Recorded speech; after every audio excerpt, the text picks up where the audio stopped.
Hello and welcome to Orbiting Brick. Today's video is a pretty short one, so I better get to explaining pretty quickly. As you can see here, we have a plane with a rather interesting payload on top of it. Also, this is not the Kerbal Space Center, as you can see.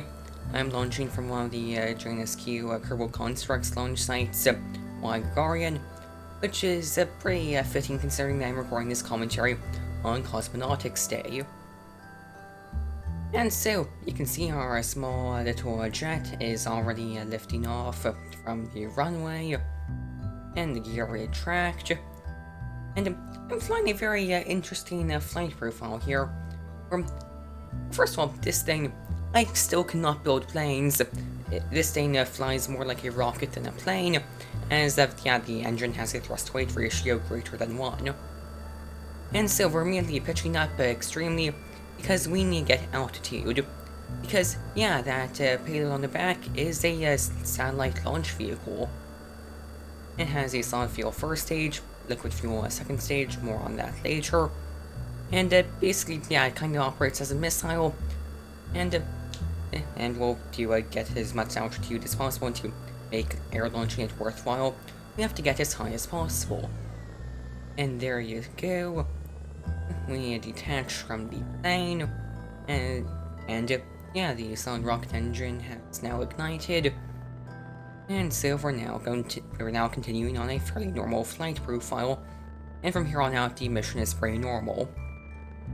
Now again, you might be wondering why I made a video where the main content occurs in the first 2 minutes of it.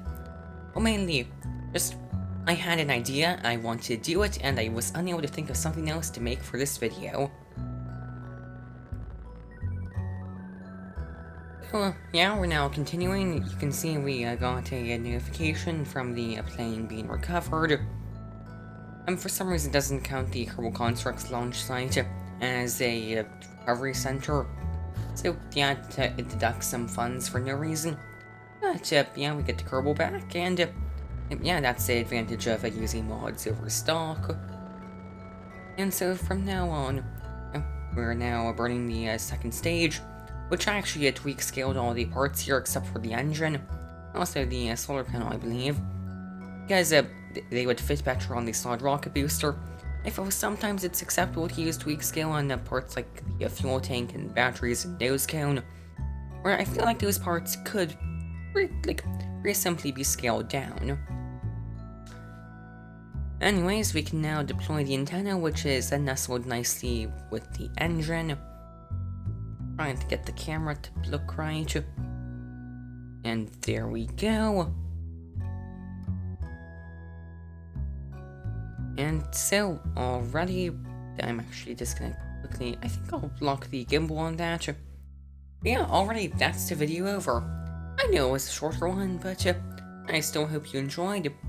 Thank you for watching, please like and subscribe, and goodbye.